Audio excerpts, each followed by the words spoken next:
Yeah, sure. So we're out here to kind of support our K-9 program and the Oregon Wildlife Foundation, who supports us.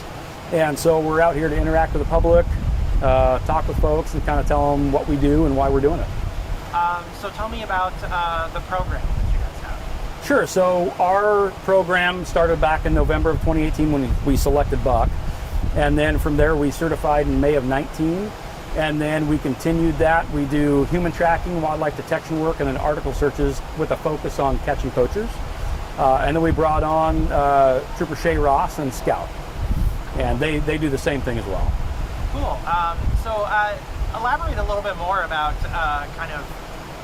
what these dogs do and kind of what the idea behind preventing poaching. Sure. So there's a lot of rivers, a lot of miles, a lot of wildlife in Oregon, and there's very few of us. And so we rely on other people's eyes, and so we rely on tips and so on and so forth. And we rely on our K-9 partners to help us solve some of those crimes and help other troopers solve some of those crimes. And so a typical case might be somebody calls in a poached deer, and we can utilize the K-9 to go out there, and if we have a generalized idea, we can actually find the carcass, find where the carcass was. We can maybe do a necropsy. We can work that backwards with the K-9 and kind of start finding shell casings. Maybe we can find some other evidence that people leave behind, put that case together, and then hopefully gather suspect information and so on and so forth. So. And so tell me just about the K-9 specialists and kind of what their abilities are and kind of what they help with the special.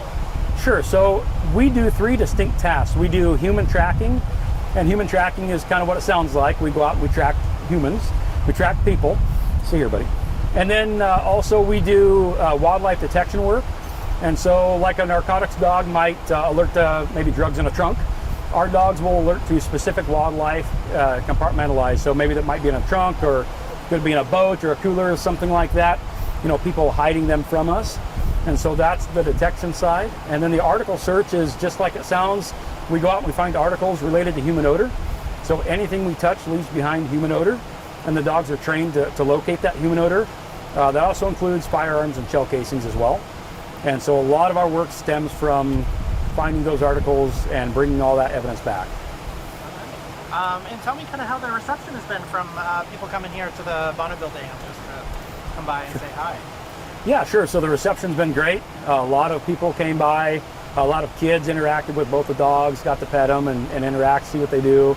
We have some trading cards and things like that for the kids, and everybody leaves with a smile on their face and maybe a little bit more understanding what we're doing out here.